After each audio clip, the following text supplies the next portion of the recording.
வானத்தையும் பூமியையும் அதில் உள்ள எல்லாவற்றையும் படைத்த என் அருள்நாதர் ஆண்டவராய் இயேசு கிறிஸ்துவின் இனிதான நாமத்தினால் உங்கள் யாவரையும் வாழ்த்தி வரவேற்கிறேன். இந்த நாளில் கொஞ்ச நேர சிந்தனைக்காக நாம் பார்க்கக்கூடிய வேத பகுதி சங்கீதம் 65:2. ஜெபத்தை கேட்கிறவரே. இன்று அநேகர் ஆண்டவர் என் ஜெபத்தை கேட்கிறாரா கேட்க மாட்டேங்கிறாரா என்று சொல்லி வேதனையோடு காணப்பட்டு கொண்டிருக்கலாம். ஆனால் அழகாக சங்கீதக்காரனாகிய தாவீது இந்த இடத்துல சொல்கிறார் பாருங்க, ஜெபத்தை கேட்கிறவரே என்று.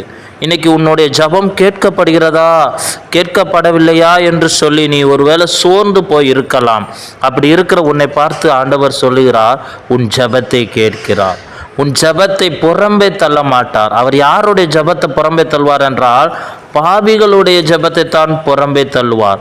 அவருடைய வார்த்தையை கேட்காதவருடைய ஜெபத்தை தான் புறம்பே தள்ளுவார். வேதத்தைக்கு செவி சாய்க்காதவர்களுடைய ஜெபத்தை தான் புறம்பே தள்ளுவார்.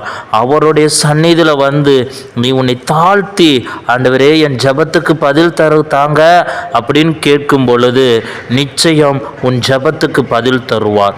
எந்தெந்த காரியங்களுக்காக நீ தேவ சந்நிதியில் காத்து கொண்டு இருக்கிறாயோ அந்த எல்லா காரியத்துக்கும் மிக விரைவில் உனக்கு இயேசு பதில் தருவார். ஏனென்றால் அவர் ஜெபத்தை கேட்கிறவர்.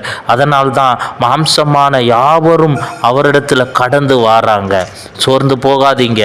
ஆண்டவர் உன் ஜெபத்தை கேட்டு அதற்கு ஏற்ற பதில் ஆம் அல்லது இல்லை, இது நடக்கும் நடக்காது, தருவேன் தரமாட்டேன் என்று பதிலை உங்களுக்கு தருவார்.